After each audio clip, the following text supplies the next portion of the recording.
이 본문은 이제 우리가 또 성경의 많은 이야기들 중에 또 상당히 많이 또 유명한 이야기이고 우리가 또 익히 또 들었던 내용 중에 하나입니다. 이 본문은 하나님으로부터 멀어진 또 윤리적으로도 매우 타락한 악해진 왕이 벌린 악행이죠. 하나님을 잘 믿고 섬기는 어떤 경건한 백성을 고통 가운데 빠뜨리고 그 재산을 빼앗는 것으로 모자라 죽이기까지 하는 그 사건을 기록하고 있습니다. 아합, 나봇, 이세벨 이 세 사람이 지금 등장하고 있죠. 이 본문에 나오는 이 아합 왕은 성경에서 그 이름이 이제 처음 기록되는 그때부터 그러니까 16장 열왕기상 16장에서부터 그 악행이 기록되고 있습니다. 16장 29절에서 34절에 보면 아합이 왕이 되었는데 이전의 모든 사람들보다 여호와 보시기에 더 악을 행했다. 바알을 섬겨 예배했다. 바알 신전을 만들고 바알 제단을 쌓았다. 아세라상을 만들었다. 그래서 열왕기상 16장 33절에 보시면 그는 그 이전의 이스라엘의 모든 왕보다 심히 이스라엘 하나님 여호와를 노하시게 하였다. 이렇게 기록되어 있습니다. 아합 왕은 적극적으로 하나님을 거역하였으며 온 이스라엘 가운데에 바알과 아세라 숭배를 퍼뜨려 왕국 전체가 우상 숭배에 빠지게 하는 죄를 저질렀습니다. 이게 솔로몬 사후에 남유다와 북이스라엘이 갈라지고 난 이후에 북이스라엘이 이 아합 왕 때에 영적 타락의 어떤 윤리적 타락의 절정을 맛보게 되죠. 열왕기상 19장에서는 이 바알과 하나님 중 누가 정말 하나님인가 이걸 놓고 이제 갈멜산에서 엘리야와 대결을 벌이기도 했습니다. 아시죠? 바알 선지자 400명, 아세라 선지자 450명. 맞나요? 이게 450인데. 하여튼 그 850명의 선지자와 엘리야 혼자 1대 850으로 그 대결이 붙어서 당연히 엘리야가 이겼죠. 엘리야가 이겼고 바알과 아세라 선지자 850명이 그 갈멜산에서 죽임을 당하는 일이 벌어졌었습니다. 그러나 그 열왕기상 19장에서 있었던 그 갈멜산에서의 그 전쟁, 그 싸움, 그리고 그 패배 이후에도 아합과 이세벨은 전혀 그 죄에서 돌이키지 않았고 오히려 그 악을 더해 갔습니다. 그 정도 되면 바알과 아세라가 가짜구나 싶기도 하고 내가 잘못했구나 라고 생각할 만도 한데 아합과 이세벨은 전혀 개선되지 않았고 오히려 그 악을 더해갈 뿐이었습니다. 오늘 본문 역시 이제 그 악의 모습을 보여줍니다. 나라를 다스리던 왕이 백성의 땅을 탐내어 그것을 빼앗으려고 하고 백성은 오히려 하나님을 섬기어 그 믿음으로 이 땅을 지키려 하는 모습을 보여줍니다. 그러나 이세벨의 모함과 계략으로 결국 나봇은 그 땅을 빼앗기고 억울한 죽음을 당하게 됩니다. 우리가 읽지는 않았지만 이 17절 이후로 하나님께서는 엘리야를 통해 아합과 이세벨에게 저주를 선언하십니다. 당장은 나봇이 패배하고 또 그 땅을 빼앗겨 비참한 죽음으로 큰 패배와 실패를 당한 것 같지만 실제로는 영원한 저주와 패배는 아합과 이세벨에게 내려진 어떤 그런 장면들 그리고 앞으로 아합 가문이 어떻게 멸망할 것인지를 예표하는 그런 내용이 이 열왕기상 21장에 있습니다. 뒤에도 한 번 더 말씀드리겠지만 성경의 기록은 어떤 사람의 기록 전부로 기록한 것이 아니라 뭐죠?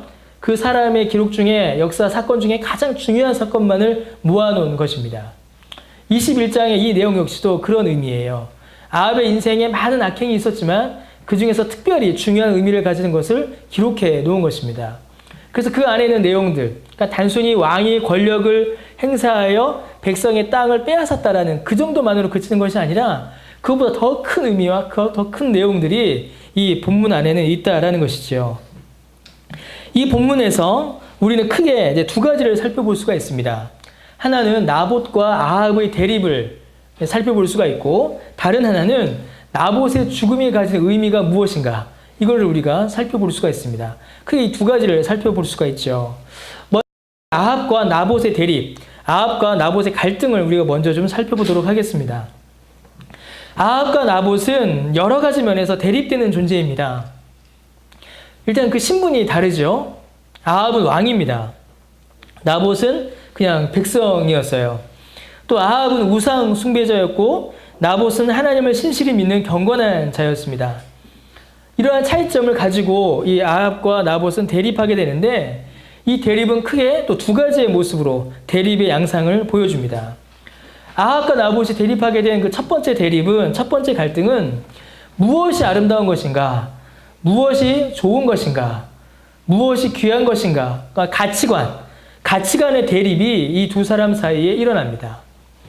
아합이 나봇에게 포도원을 달라고 합니다. 그리고 포도원을 달라고 할 때에 그냥 야 포도 내놔 그렇게 하지 않았습니다. 그렇게 하지 않고 매매를 이제 추구하죠. 그래서 2절에 보게 되면 포도원 나에게 달라. 네가 원하면 이 포도원보다 더 좋은 포도원을 줄 것이며 만약에 네가 원한다면 돈을 주고 내가 사겠다. 이렇게 말합니다. 아합이 나봇에게 하는 제안은 일면 합리적인 것이에요. 대토라고 하죠. 땅 주고 땅 받거나 혹은 땅을 매매하거나 뭐 그렇게 하는 아주 합리적인 이치에 따릅니다. 더군다나 이 말을 하는 사람이, 이걸 제안하는 사람이 왕이에요. 왕이 지금 그런 제안을 하고 있는 것입니다. 막강한 권력을 휘두르고 있고 많은 부하들이 있는 그 왕이 지금 그 제안을 하고 있어요. 그러니까 보통의 백성이고 일반적인 상황이라면 이를 거부할 수가 없는 것입니다. 그러나 나봇은 이 제안을 거절합니다. 왜냐하면 이 땅을 바라보는, 이 땅을 향한 가치관이 나봇과 아합 사이에 전혀 다르기 때문입니다. 나봇에게 있어서 이 땅은 단순한 포도원, 단순히 농사를 지어 그 포도를 먹는, 그 소출을 내어 자신의 생계를 유지하는 단순히 그런 생계 유지의 수단으로 이 땅을 가지고 있었던 것이 아니기 때문입니다. 나봇에게 있어서 이 포도는 그 이상을 의미하죠. 이 땅을 바라보고 이 땅에 대하여 말하는 두 사람의 표현 속에서 분명한 차이를 우리가 찾아볼 수가 있습니다. 나봇은 이 땅을 가리켜서, 이 포도원을 가리켜서 3절과 4절에 내 조상의 유산이다 라고 이렇게 말합니다. 이 포도원의 소유주는 분명히 나봇이 맞습니다. 나봇의 것이에요. 그런데 나봇은 이 땅을 가리켜서 자기 개인의 소유라고 말하지 않습니다. 여러분 이게 어디서 분명히 표가 나냐면은 이세벨이 말하죠. 이세벨이 뭐라고 하냐면 뒤에 보시면 15절 한번 보시겠어요? 15절에 이세벨이 나봇이 돌에 맞아서 죽었다함을 듣고 이세벨이 아합에게 이르되 이스라엘 사람 나봇이 돈을 받기 싫었던 나봇의 포도원을 차지하소서 이렇게 이야기하죠. 나봇의 포도원을 차지하소서. 계속 나봇의 포도원이라고 이야기합니다. 그리고 이제 아합 역시도 나봇의 포도원 이렇게 이야기를 해요. 그러니까 아합과 이세벨을 봤을 때 이 포도원의 소유주는 누구예요? 나봇이라는 한 개인인 것입니다. 그런데 나봇은 이 포도원을 가리켜 말하기를 내 포도원이라고 하지 않고 내 조상의 유산이다라고 이야기합니다. 3절에도 그렇게 이야기하고 4절에도 그렇게 이야기하죠. 단순히 이 포도원이 내 소유, 내가 가진 내 재산이라는 것이 아니라 조상으로부터 물려받은 땅, 조상이 나에게 물려준 우리 가문의 어떤 기업이요, 유산이다라고 나봇은 이야기합니다. 이는 아주 큰 차이를 가지고 있습니다. 이스라엘 백성들이 출애굽하여 가나안으로 들어왔을 때에 각 지파와 각 가족별로 땅을 분배하였죠. 그리고 그 땅은 단순히 가나안에서 그들이 정착하고 농사를 지어 생계를 유지하는 정도로 그치는 것이 아니었습니다. 이스라엘 백성들이 가나안에 들어왔을 때에 여호수아에 의해서 각 지파별로 또 각 집안별로 땅을 나누어 갖는 것은 오히려 이 땅을 통하여서 하나님께서 그들에게 주신 언약을 확증하고 천국에 대한 소망을 품게 하는 그런 언약의 징표였던 것입니다. 하나님께서 나누어 주신 이 땅에서 사는 것과 같이, 하나님께서 이 땅 가운데 기업을 주신 것과 같이 천국의 영원한 집, 천국의 영원한 기업을 바라보고 그것을 소망하며 살아가도록 하시기 위하여 하나님께서는 이 땅을 각 가문과 각 지파와 각 가문에게 나누어 주신 겁니다. 이 땅의 집을 주심으로, 이 땅에서의 땅과 집을 주심으로 천국의 영원한 집을 바라보게 하셨고, 이 땅을 기업으로 주심으로 천국의 영원한 기업을 약속해 주신 것입니다. 그러므로 이 땅을 조상이 후손에게 물려준 것은 단순히 유산을 상속하는 의미가 아닌 것이죠. 단순한 유산 상속이 아니라 자신이 하나님의 백성이며 하나님의 은혜로 말미암아 애굽에서 구원받았으며 그 구원으로 말미암아 하나님 나라에 내 기업이 있다. 자신이 하나님의 백성이며 이 땅에서의 삶이 영원하고 궁극적인 것이 아니라 영원한 하나님의 나라를 바라보고 그 땅을 약속해 주신, 그 천국을 약속해 주신 하나님의 언약을 자기의 후손들에게 가르치고 교훈하고 계승할 수 있는 징표였던 것입니다. 그래서 어떻게 보면 이 땅은 오늘날 성례와 같아요. 성례전적인 의미를 가지는 것이죠. 성례가 뭡니까, 여러분? 눈으로 보는 말씀이잖아요. 이 땅 역시도 그런 의미를 갖는 겁니다. 이 땅을 보므로 우리가 애굽에서 구원받았다라는 것을 알게 되고, 이 땅을 보므로 천국에서 우리의 땅이 있다, 천국에 우리의 집이 있다라는 것을 확인하게 되는 것이죠. 이 땅은 신앙 고백이요, 천국에 대한 소망이요, 하나님께서 베푸신 구원의 약속에 대한 설교인 겁니다. 이 땅 자체가. 그래서 유대인들은 자신들의 기업으로 물려받은 땅을 다른 사람들에게 팔 수도 없었고, 다른 사람들에게 또 다른 사람으로부터 살 수도 없었습니다. 극도로 빈곤할 때, 정말 극도로 빈곤할 때에 잠시 매매가 가능했죠. 그러나 그 매매 역시도 어떻게 됐어요? 희년.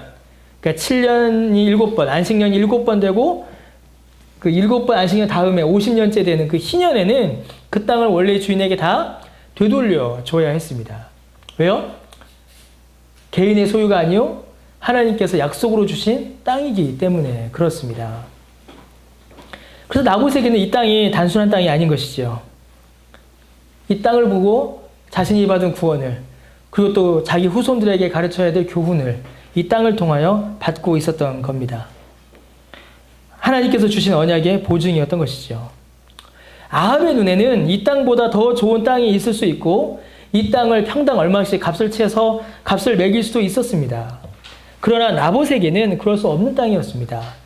나봇에게는 하나님께서 이 땅을 자신에게 주셨다는 사실보다, 이 땅을 통하여 주시는 언약보다, 자손들에게 계승해야 할 하나님의 약속보다 더 아름답고 더 귀한 것이 없었기 때문입니다. 어떤 땅으로도, 어떤 돈을 얼마를 줘도 바꿀 수가 없었던 것이죠. 아합의 악행을 보건대 희년이 온다고 해서 아합이 돌려줄 것 같지도 않고, 또 나봇 자신이 그렇게 빈곤하지도 않았던 겁니다. 나봇은 하나님의 언약이, 하나님의 약속이 훨씬 더 소중했습니다. 눈에 보이는 가치보다, 땅값보다, 더 좋은 땅보다 하나님의 언약이, 하나님의 약속이, 하나님의 구원이, 하나님이 더 아름답고 더 소중했던 것입니다.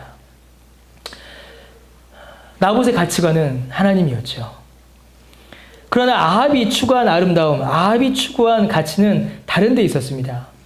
여러분, 아합이 단순히 포도원 하나가 필요해서 이 나봇의 땅을 소유하려 한 것만은 아니었습니다. 그는 실제로 아합은 더 좋은 땅을 더 가지고 있었어요. 그러니까 주겠다라고 했겠죠.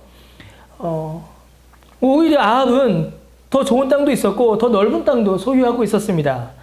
그런데 아합은 이 땅 자체, 이 땅의 문제가 아니라 이 땅을 통하여 추구하고자 하는 다른 목적이 있었기 때문입니다. 2절에 보면 아합이 나봇에게 땅을 달라고 하며 그 땅을 채소밭을 삼게 하라 라고 이렇게 말합니다. 아합은 이제 이 포도원을 사서 채소밭으로 이제 만들려고 한 거예요. 아합이 귀농을 생각하고 있는 걸까요? 여러분, 요즘 우리들처럼 이제 나이 먹어 은퇴해서 농사 지을 땅을 지금 찾고 있는 걸까요? 단순히 그런 의미가 아닙니다, 여러분. 지금 그런 의미가 아니에요. 이 채소밭은 포도밭을 싹 밀고 거기에 대신에 채소를 심어 기르겠다라는 그런 의미로 하는 말이 아닙니다. 여러분, 지금 이 채소밭은 사실은 이제 이 포도원과 상당히 대립되는 의미예요. 신명기 11장에 보면은, 여러분 신명기 11장 한번 펴보실까요? 신명기 11장 10절부터 한번 보겠습니다. 신명기 11장 우리 10절에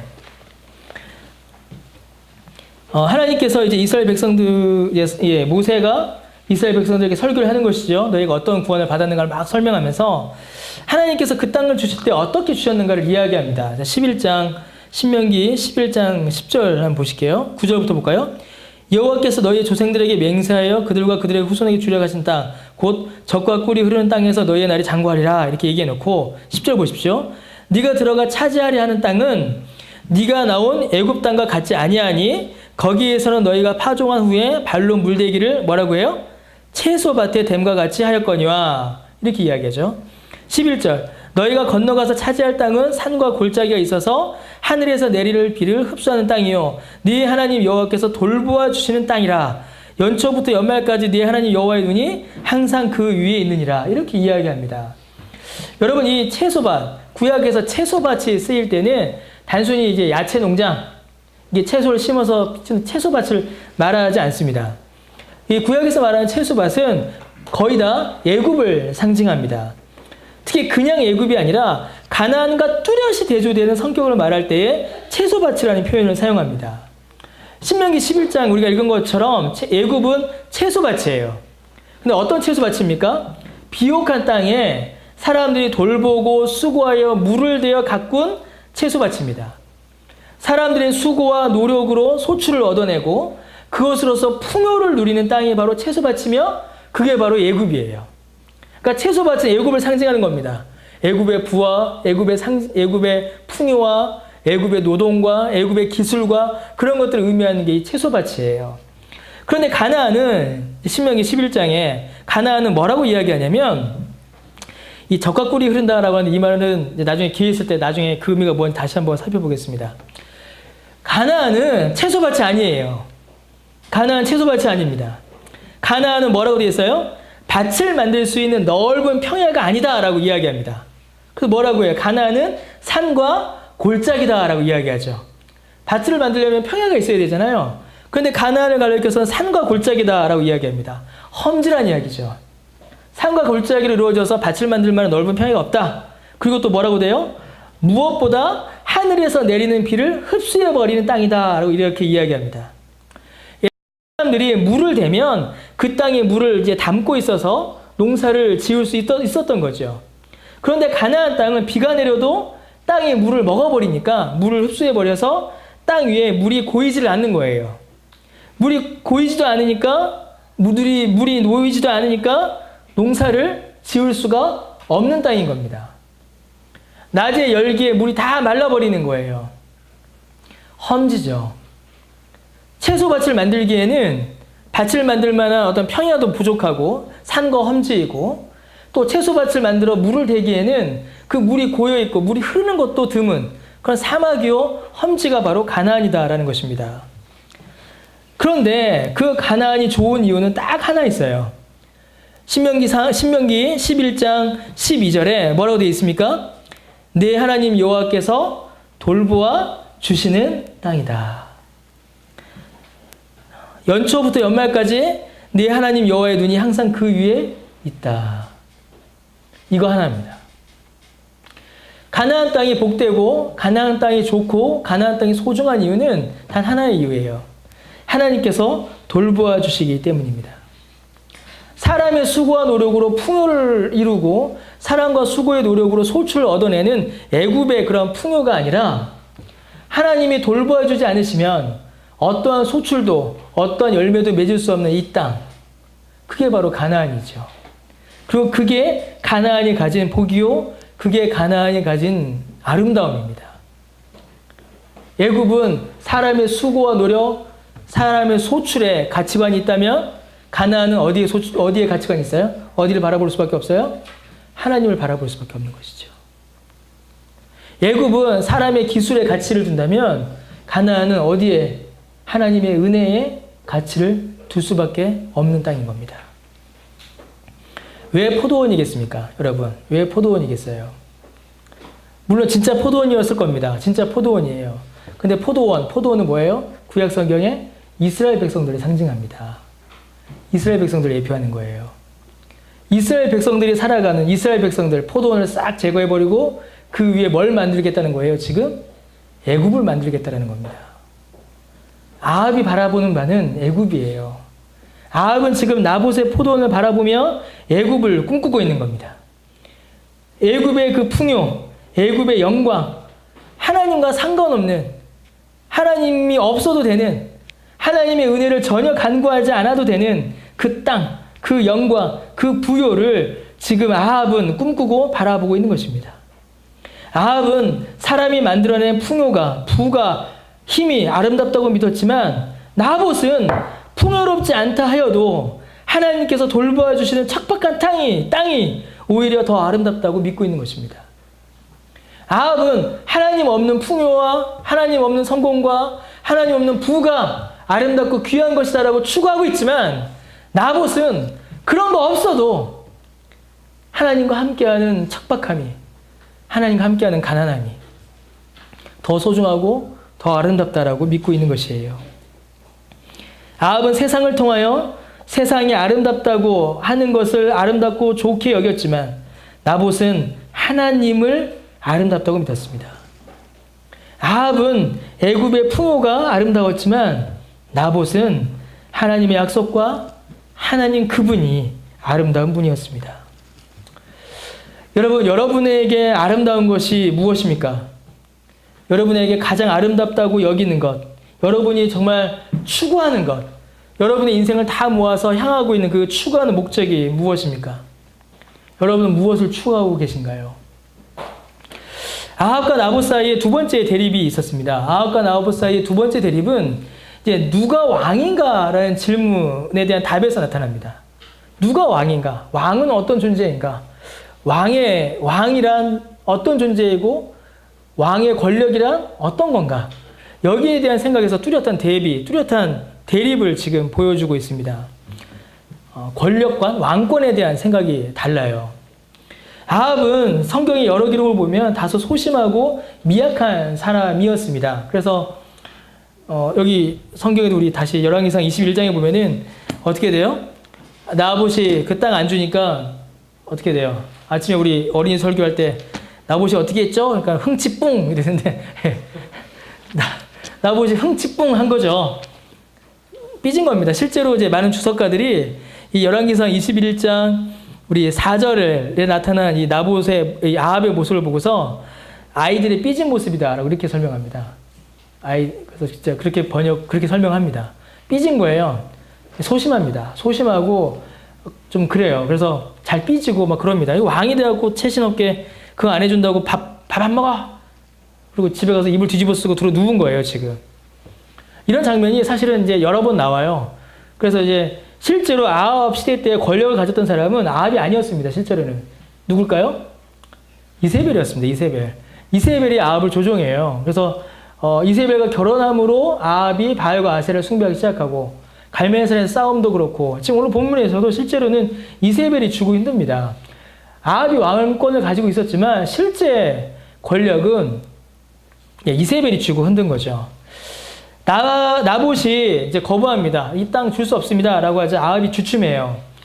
왜 주춤하냐면 이 아합이 주춤한 이유는 아합이 아무리 악한 왕이라 할지라도 이스라엘의 법과 원리를 아는 자였기 때문입니다. 나봇이 이거 우리 조상의 유산입니다. 내 조상이 나에게 물려준 우리 가문의 기업입니다. 라고 말할 때에 그것이 무엇인지를 아합은 알았다라는 겁니다. 아무리 자신이 왕이라 하여도 아무리 자기가 우상을 숭배하는 자라 하여도 이스라엘 왕이 가지고 있는 근본적인 한계를 그 사람이 알고 있었던 거예요. 모든 왕 위에 계신 왕, 모든 왕보다 뛰어나신 왕이신 하나님의 말씀과 법을 어기는 것이 합당하지 않음을 알고 있었습니다. 그 조상들로부터 배운 거죠. 조상의 유산이 무엇인지 알게 되었고 하나님의 법이 어떤 것인지 알고 있었으며 어찌됐든 이스라엘 왕, 북이스라엘이 다스리고 있었지만 하나님이 어떤 분이신가에 대한 그런 지식이 그에게 있었던 겁니다. 그러니까 그래서 알아두은 거예요. 몰랐다면 어떻게 했겠습니까? 밀어붙였겠죠. 근데 그걸 아니까 하고는 싶은데 못하니까 어떻게 할 수가 없으니까 알아두은 겁니다. 근데 그 걱정을 누가 풀어줍니까? 여러분, 이세벨이 와서 풀어줍니다. 이세벨이 풀어줘요. 그래서 어떤 분은 어떤 책이 보니 뭐로 되어 있냐면 아합과 이세벨 부부 사이는 참 좋았다. 이렇게 돼 있어요.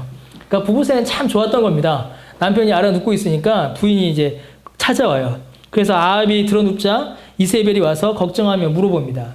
그러니까 어떻게 해요? 6절에 아합 참 한심하죠.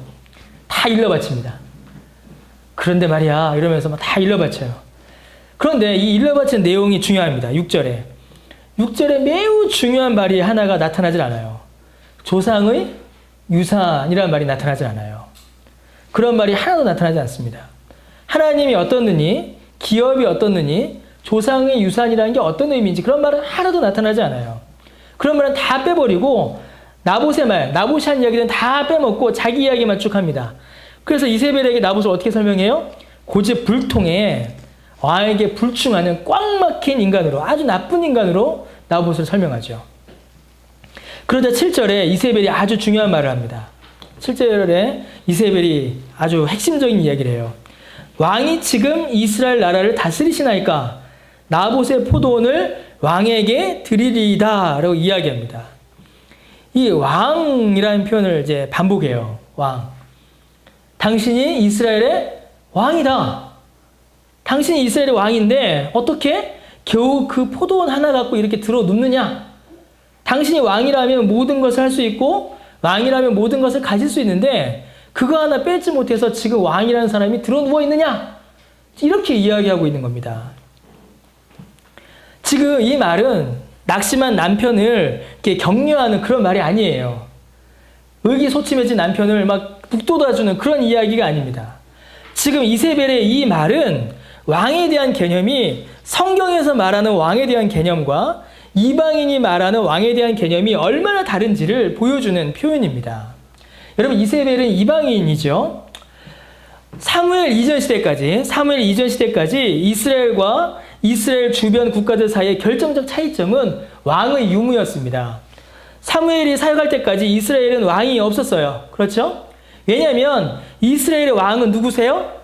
하나님이시고 이스라엘의 법은 하나님께서 그들에게 주신 율법이었기 때문입니다. 그래서 사무엘 때까지는 이스라엘의 왕이 없었습니다. 그러나 이스라엘 주변의 모든 국가들은 왕이 있었어요.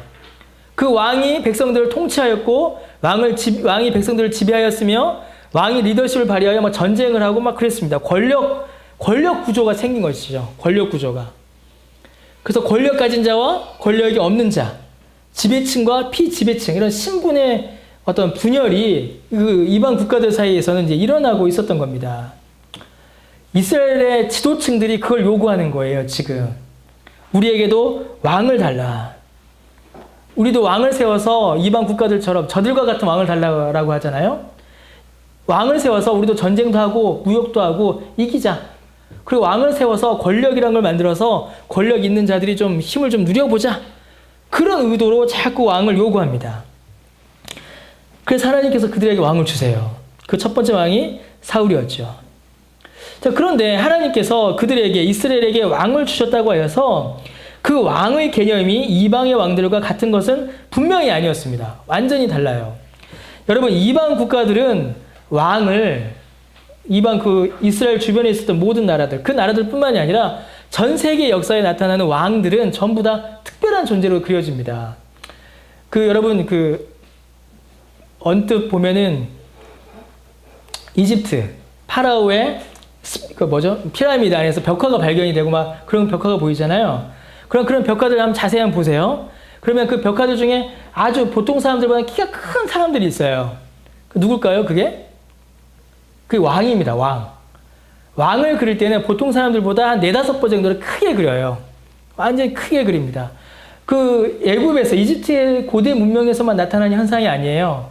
거의 대부분의 고대 문명에서는 전부 다 그런 현상이 나타납니다. 그래서 최초의 왕조들은 항상 뭐가 있어요? 신화가 있죠. 최초의 왕조들은 항상 신화가 있습니다. 주몽도 신화가 있고 다 신화가 있어요. 최초의 왕들, 로마를 세운 왕도 그렇고 고조선, 고구려, 백제, 신라 전부 다 고대 문명에서 최초의 왕들은 전부 다 신으로 세워집니다. 그래서 일본 같은 경우에는 일본 사람들은 일본 왕을 뭐라고 불러요? 천황이라고 부르죠. 그게 뭡니까? 태양의 아들이라는 뜻이에요. 태양의 아들. 하늘에서 온 신이라는 존재입니다. 반신반인이라고 하죠. 그래서 왕들, 그 당시에 고대 문명의 왕들은 정말로 특별한 존재들이었습니다. 왕의 신화가 있고, 혹은 왕을 신의 대리자, 혹은 신의 아들, 혹은 반신반인의 존재, 혹은 그것에 있어서 애국 같은 경우에는 바로 자체가 뭐였어요? 신이었죠. 바로 자체가 신이었습니다. 그런 신과 같은 존재로 만들어버립니다. 위대하고 뛰어나고 보통 인간과는 다른 훌륭한 신과 같은 존재가 이 왕인 거예요. 이게 고대 문명의 공통된 특징입니다. 그 왕은 어때요? 전지전능한 거죠. 왕은 모든 것을 할 수 있는 존재였습니다. 자, 그런데 이스라엘의 왕은 그렇게 세워지지 않았습니다. 하나님께서 이스라엘에게 왕을 허락하실 때는 오히려 그 반대의 모습으로 허락하세요. 하나님께서는 이스라엘에게 왕을 허락하시면서 그 왕이 얼마나 부족하고 모자라며 그 왕으로 인하여 이스라엘 백성이 얼마나 고통을 당하게 될지를 말씀하셨습니다. 사무엘상 8장 10절에서 18절이 다 그런 내용이에요. 그래? 내가 왕을 허락해 줄게. 근데 그 왕이 오면 너희 젊은 남자들 다 일하러 가야 돼. 너희 젊은 남자들 다 전쟁터 나가서 죽을 수 있어. 그 왕이 세워지면 너희들 농사 짓고 다 왕에게 바쳐야 돼. 그 왕이 오면 너희들 재산 뺏어갈 거야. 너희들 함부로 데려갈 거야. 왜? 그 왕도 죄인이야. 하나님 그렇게 말씀하십니다. 똑같다라는 겁니다. 이스라엘 왕은 보통 사람들보다 우월한 존재, 하나님과 같은 존재가 아니라 단지 하나님의 통치의 대리자일 뿐이요. 그 왕 역시 부족하고 모자란 인간이며 하나님의 통치를 받아야 하는 하나님의 백성이요 종일 뿐이다라는 사실을 하나님께서는 말씀하십니다. 그래서 어떻게 될까요? 사무엘 전이나 사무엘 후나 왕정이 시작하기 전이나 왕정이 시작하고 난 이후나 이스라엘의 왕은 여호와 하나님이시다라는 사실은 변함이 없는 겁니다. 근데 문제가 뭐예요? 그 세워진 왕들이 그 가르침에 순종하지 않는 거죠. 그 가르침을 어기는 겁니다. 왕이지만 이스라엘과 이방 사이에는 그 왕의 개념 자체가 완전히 다른 겁니다. 이세벨은 바로 그 왕에 대한 생각을 지금 뒤집어 버리고 있습니다. 아합이 이방 국가의 왕들과 같이 무소불위의 권력을 휘둘러도 되는 그런 존재다라고 지금 아합을 부추기는 겁니다. 하나님도 하나님의 법도 아무 의미 없이 그저 왕으로서의 권력을 휘두르면 된다라고 아합을 부추기고 있는 것이에요. 당신이 왕인데 왜 아무것도 못하느냐? 당신 마음대로 하면 된다! 그렇게 아합을 부추기고 있는 겁니다. 그러면서 이세벨은 그 권력을 등에 업고 온갖 악행을 지금 저지르고 있는 것이죠. 여러분, 백성, 평민인 나봇은 하나님이 왕이심을 잊지 않았습니다. 이 땅 위에 세워진 권위와 권력인 아합 왕보다 더 높고 더 강력하고 더 두렵고 영원한 왕권이 있음을 나봇은 기억하고 잊지 않았습니다. 바로 하나님이 왕이시기에 궁극적이고 영원하며 절대적인 왕이신 그 하나님께 복종하기 위하여 이 땅 위에 악한 왕의 통치에 불복종하기로 나봇은 결정한 겁니다. 왜요? 하나님이 왕이시기 때문이죠. 그런데 아합은 밀어붙입니다. 아합은 자기 스스로 왕이 되려고 했습니다. 이세벨의 미혹이 있었지만 자신이 하나님보다 위에 있는 왕이 되어서 잠시 자신을 주춤하게 했던 그 하나님의 말씀도 하나님의 법도 모두 무시해버리고 자신이 절대적인 권력을 휘두르고 있는 겁니다. 그리고 그 아합의 야욕에 영합하는 자들이 지금 등장하고 있죠. 이세벨이 편지를 보내자 장로와 귀족들이 나타나고 불량배들이 증언하는 일들이 나타나고 있는 겁니다. 여러분, 우리의 왕은 누구입니까? 여러분, 우리를 다스리는 자는 누구인가요? 우리는 누구의 통치를 받고 있고 누구의 통치 아래에 있습니까? 여러분, 우리의 양심은 누구에게 순종하고 있습니까? 여러분, 나봇과 이 아합의 대립은 늘 우리에게 찾아옵니다. 교회와 신자가 매일의 삶 가운데서 만나게 되는 갈등과 고민의 주제예요. 많은 사람들이 이 아합의 길을 따르려고 하고 따릅니다. 왜냐하면 그 길이 아름다워 보이고 풍성해 보이며 또 이 땅 위에서 어떤 권위가 있어 보이기 때문이지요. 그리고 실제로 나봇이 모든 것을 빼앗기고 억울한 죽음을 당한 것과 같이 이 나봇의 길을 가는 사람들, 오직 여호와 하나님께만 가치를 두고 하나님만이 우리의 왕이심을 믿고 순종하려는 사람들은, 그런 신자와 그런 교회는 이 세상에서 패배하고 실패하며 손해를 보고 억울한 일을 당하는 것 같습니다. 그냥 그렇게 보여요. 그러나 여러분, 정작 실제로 영원한 저주와 심판을 받은 존재, 비참한 죽음을 당한 자는 이세벨과 아합이었습니다. 그래서 열왕기상 뒷부분에 보게 되면 아합과 이세벨이 죽게 되는데 성경에서 말하는 가장 더럽고 비참한 죽음. 뭐죠? 길거리에서 죽고 개가 물어뜯는 가장 비참하고 더러운 죽음을 당하게 됩니다. 무덤도 없죠. 나봇은 어떻게 되죠? 비록 고통을 당하고 억울한 죽음을 당하지만 영원한 하나님의 나라에서 하나님과 함께 영광 가운데 거하게 되었습니다. 여러분, 우리에게도 나봇의 삶은 필요합니다. 여러분, 나봇이 우리와 다른 존재가 아니에요. 나봇이 우리보다 특별한 존재도 아닙니다. 나봇이 초능력이 있던 그런 사람도 아니에요. 성경 야고보서에 뭐라고 되어 있어요? 엘리야도 우리와 성정이 같다라고 했지 않습니까? 여러분, 엘리야도 우리와 성정이 같았는데 나봇이라고 해서 우리와 다르겠습니까? 나봇도 우리와 동일한 사람이에요. 나봇도 우리와 같은 육체와 같은 연약함을 가지고 있었던 존재였습니다. 그런데 나봇이 그러한 삶을 살아갈 때에 자기 자신의 의지와 노력 결단만으로는 가능하지 않았을 겁니다. 어떤 사람도 자기 의지와 자기 노력만으로는 나봇과 같은 삶을 살아갈 수가 없습니다. 우리 전 그 누구도 아무리 나봇이라도 한 개인의 힘으로 이 모든 공격을 이겨낼 수가 없습니다. 어떻게 한 개인이 왕권을 맞서서 싸울 수가 있겠어요? 여러분, 하나님께서 나봇에게 힘을 주신 겁니다. 나봇에게 그러한 삶을 살아갈 힘을 주셨듯이 하나님께서도 오늘 우리에게 그러한 삶을 살아갈 만한 힘을 주실 것입니다. 나봇에게 힘을 주신 성령께서 오늘 우리에게도 그러한 믿음의 삶을 살아갈 만한 힘을 분명히 주십니다.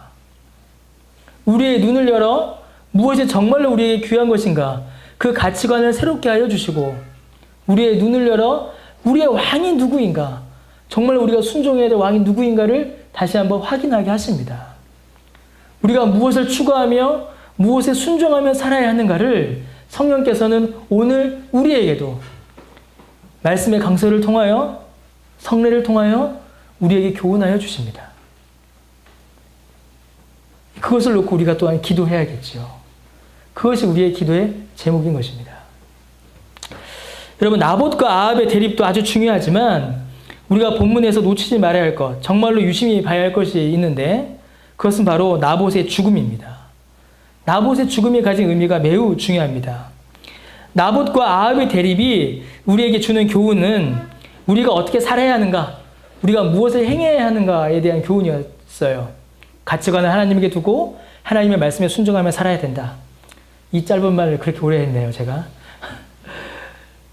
그거였다면 이 나봇의 죽음을 통해서는 우리가 누구를 믿어야 하는가, 우리가 무엇을 바라봐야 하는가를 우리에게 설명해 줍니다. 성경의 기록은 아까도 말씀드렸던 것처럼 가장 중요한 사건만을 기록하고 있습니다. 여기서 나봇의 죽음을 기록한 것은 단순히 나봇이라는 한 개인이 죽었다라는 그것을 기록하기 위함이 아닙니다. 그 이상의 의미를 이 성경은 포함하고 있는 것이에요. 이세벨이 그 땅을 빼앗으려고 합니다. 단순히 땅을 빼앗는 것이 아니라 나봇의 목숨을 처음부터 노려요. 그래서 8절에 보니까 이세벨이 나봇과 함께 사는 장로와 귀족들을 포섭합니다. 그들은 나봇에 대해서 가장 잘 아는 자들이에요.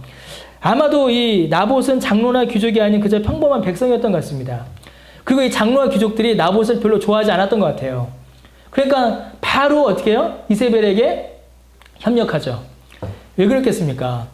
어떤 분은 이 책에 보니까 이 나봇이라는 존재가 장로와 귀족들에게 늘 가시 같은 존재였다라고 설명합니다. 왜냐하면 모든 사람들이 다 아합에게 복종하고 따라갈 때 나봇 혼자 버티고 있잖아요.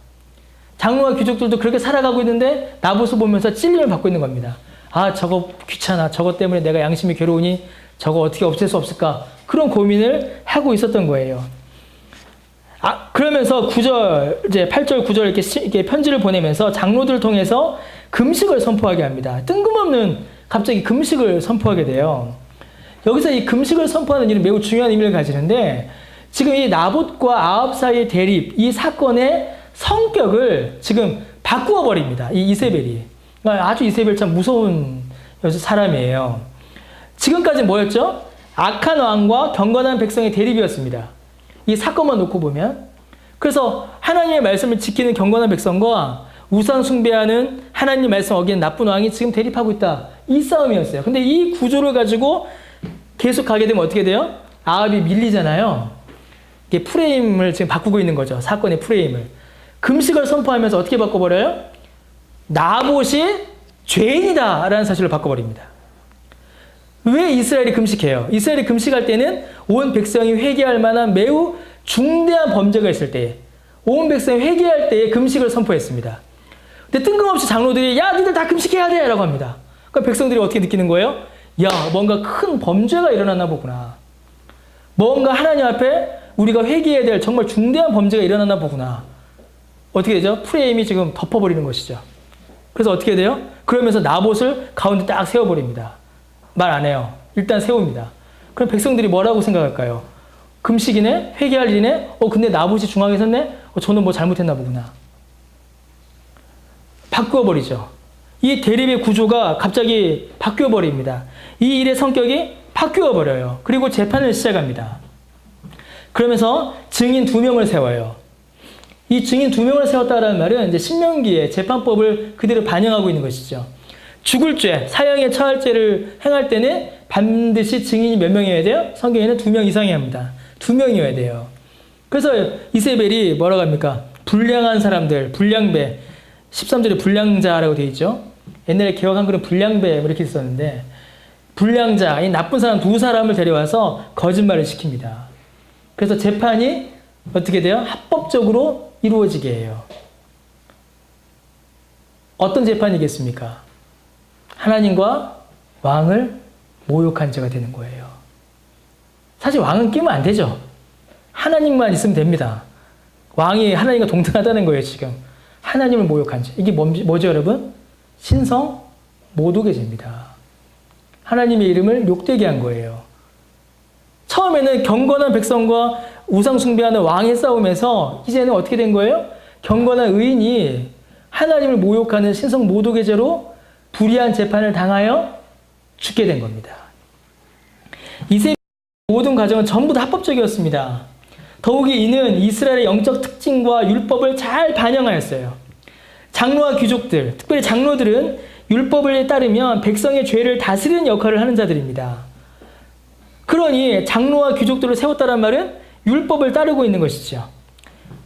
회개를 선포하고 금식을 선포하고 영적이고 종교적이고 경건하며 율법을 따라 2명의 증인을 세우는 그런 모든 일들이 합법적으로 율법을 따라 이루어집니다. 그리고 나봇을 신성 모독으로 죽여버려요. 아무 죄 없는 경건한 의인이 모함을 받아 억울한 죽음을 당했습니다. 하나님의 말씀을 따라 살기를 애쓰고 노력하며 믿음을 지킨 자가 오히려 하나님을 모욕했다는 신성 모독의 죄로 돌에 쳐 죽임을 당한 겁니다. 백성들을 하나님의 뜻으로 가르치고 인도해야 할 장로와 지도층들이 오히려 그들의 양심에 가책을 주고 불편하게 한 의인을 죽이기로 뜻을 모아 행한 겁니다. 여러분, 하나님의 언약을 하나님의 자녀들에게 계승하려 한 자가 오히려 그 선한 일로 인하여서 죽임을 당하게 된 겁니다. 여러분, 누가 보이십니까? 누가 보이세요? 나봇의 죽음은 그 모든 과정이 예수 그리스도를 예표합니다. 하나님 나라와 그 언약을 그 백성들에게 주시고 이루어 주시는 메시아가 어떤 죽음을 당하게 될지 나봇을 통하여서 성경은 미리 보여주는 겁니다. 하나님께서 주신 하나님 나라의 약속, 하나님 나라의 언약의 보증인 이 기업을 지키고 그 자손들에게 주기 위한 자가 어떤 죽음을 당했는가를 통하여서 우리에게 실제로 하나님 나라를 이루어 주시는 예수께서 어떻게 죽으실 것인가를 우리에게 보여주는 것이지요. 여러분, 예수님의 죽음이 나봇과 같았습니다. 예수님을 십자가에 못 박는 모든 과정은 전부 다 합법적으로 이루어졌습니다. 그 과정 가운데 불법이 하나도 없었어요. 장로들, 사두개인들, 바리새인들이 모두 예수님을 십자가에 못 박는 일에 그 뜻을 일치하였습니다. 하나님의 말씀을 가르치고 하나님의 나라를 전하며 무엇보다 하나님을 향한 사랑으로 그 어느 누구보다 충만하셨던 예수님을 하나님을 모독한다는 신성 모독의 제명으로 고소하였고 십자가에 못 박았습니다. 아무런 죄도 없고 흠도 없으신 분을, 완전한 의인이신 그분을 십자가에 못 박아 죽인 겁니다. 여러분, 우리는 나봇을 통하여 예수 그리스도를 볼 수 있습니다. 그런데 나봇과 예수님 사이에 결정적인 차이가 있어요. 결정적 차이가 있습니다. 나봇은 죽었습니다. 다시 부활하지 못하였으며 결국 그의 기업은 빼앗겼고 그 이후로 그 기업이 회복되었는지 그 기록을 찾아볼 수 없습니다. 그의 기업은 16절에 보면 그의 기업은 그가 죽자마자 아합이 차지해버렸습니다. 최소한 이 땅에서만큼은 나봇은 실패했습니다. 자신에게 닥친 죽음을 극복해내지 못했습니다. 그런데 예수님은 여러분 승리하셨습니다. 예수님은 십자가에서 죽으셨지만 3일 만에 부활하셨습니다. 모든 죄의 세력을 물리치셨으며 그 백성과 나라를 이 땅 가운데 이루시고 회복하셨습니다. 그 백성들에게 하나님의 영원한 생명의 언약을 주셨고 주신 것만이 아니라 실제로 그 구원을 이 땅 가운데 이루어 주셨습니다. 그 백성들에게 하나님의 나라를 이루어 주셨고 실제로 그 나라가 우리 가운데 이 교회로 나타나게 하셨습니다. 예수님은 승리하셨고 영광 가운데에 그 모든 구원의 사역을 이루어 주신 것입니다. 그래서 여러분, 우리는 예수 그리스도를 바라봅니다. 사실 제가 이제 마태복음 강의 쭉 하다가 지금 몇 주 쉬잖아요. 사실 이제 시편 한 편만 하고 안 하려고 했어요. 실제로는. 근데 어떻게 하다 보니까 구약을 통해서 본 예수 그리스도 시리즈 설교가 돼버렸어요. 어떻게 하다 보니까 지금 몇 주째. 구약 성경이 예수 그리스도를 우리에게 보여줍니다. 우리는 예수 그리스도를 바라봅니다. 여러분, 우리에게 가장 아름다운 것이 무엇이겠습니까? 여러분, 우리에게 가장 아름다운 것, 우리가 추구해야 될 가치관, 우리가 가장 궁극적으로 바라봐야 될 것은 애굽의 채소밭이 아닙니다. 애굽의 채소밭이 가장 아름다운 것이 아니에요. 예수 그리스도입니다. 예수 그리스도가 우리에게 가장 아름답고 귀한 존재입니다. 여러분, 우리의 왕이 누굽니까? 우리를 다스리는 분이 누구입니까? 우리가 누구의 통치 아래에 있습니까? 영원하시고 완전하시고 불멸하시는 왕, 바로 예수 그리스도이십니다. 그가 우리의 보물이시며 그가 우리의 사랑이시며 그가 우리의 왕이십니다. 하나님께서 아브라함이 약속하신 바로 그 영원한 기업, 하나님 나라의 약속이자 그 실체, 우리가 받았고 우리 자녀들에게 물려줘야 할 바로 그 영원한 믿음의 기업, 우리가 자손들에게 물론 이제 그런 사람도 있겠지만 땅을 물려주겠습니까? 집을 물려주겠습니까? 뭘 물려주겠습니까? 선우, 지우가 이런 얘기 저런 얘기 하다가 선우야, 아빠는 너에게 물려줄 것이 정말 믿음밖에 없다 이랬습니다. 정말로 믿음밖에 없어요. 물려줄게. 그런 거 기대도 말아라. 그러면서 그래, 잘 살아라. 그리고 제가 잘 살아야 돼. 잘 살 수 있을 거야. 물론 우리 중에 있겠죠. 있을 수도 있어요. 하지만 우리 대부분은 정말로 우리 자손들에게 물려주어야 될 것, 정말 우리가 물려줘야 될 게 뭐가 있겠습니까? 영원한 믿음의 기업이신 예수 그리스도밖에는 우리가 지금 받을 것도 또 우리 후손들에게 물려줄 것도 없습니다. 우리 아직 젊잖아요. 우리 교회는 젊은 축이죠.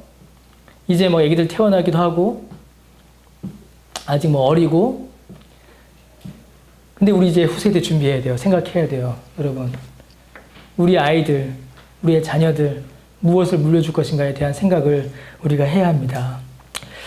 여러분, 우리의 믿음은 오늘 설교를 통해서 여러분들에게 말씀드렸던 것처럼 두 가지를 항상 함께 이루어 갑니다. 무엇을 행할 것인가, 무엇을 믿을 것인가, 이 두 가지의 기둥 안에서 우리의 신앙은 항상 세워져 나갑니다. 바울 서신을 봐도 그래요. 바울 서신 전부 다 믿어야 될 바를 이야기한 다음에 항상 행해야 할 바를 항상 이야기합니다. 그리고 우리 신앙의 조상들이 남겨준 신앙 고백서들과 교리 문답도 항상 이 구조로 우리에게 주어집니다. 우리가 믿어야 할 바를 알려주고 우리가 행해야 할 바를 우리에게 알려줍니다. 예수 그리스도를 믿는 믿음은 우리 안에 바로 그 믿음으로 살아가는 삶을 이루게 합니다. 교회는 그 열매가 모여 하나님께 영광을 올려드리는 성도의 공동체인 것이지요. 여러분, 우리 함께 기도로 하나님께 힘을 구합시다. 우리에게 믿음으로 살아갈 수 있는 힘을 달라고 하나님께 도움을 간구합시다. 우리의 가치관을, 그리고 우리를 다스리시는 왕이신 예수 그리스도를 바라볼 수 있게 해달라고, 그 믿음을 달라고, 그 구원의 은총을 감사함으로 나아갈 수 있게 해달라고 그 은혜를 간구합시다. 말씀 가운데 복음의 강설과 성찬을 통하여서 예수 그리스도의 구원을 감사하고 그를 구주로 고백합시다. 그가 우리를 살리시기 위해 당하신 그 고난과 죽으심, 그 고난, 그 죽으심, 나봇의 죽음을 통하여 나타난 예수 그리스도의 그 죽으심, 그 고난, 그것을 잊지 말며 그로 인하여 우리가 받아 누리게 된 이 구원의 놀라운 은혜를 우리가 감사합시다. 신자가, 교회가 그거 말고 뭐가 있겠습니까? 우리의 예배가 그거 말고 어디를 향할 수가 있겠습니까? 우리가 듣는 교훈이 이거 외에 무엇을 더 말할 수가 있겠습니까? 예수 그리스도를 바라보고 그의 다스림을 받으며 그의 뜻대로 순종하여 살아가는, 그리고 그 예수 그리스도를 믿음으로 말미암아 그 구원의 은혜 가운데 나아가는 우리 모두가 되기를 바랍니다. 기도하겠습니다.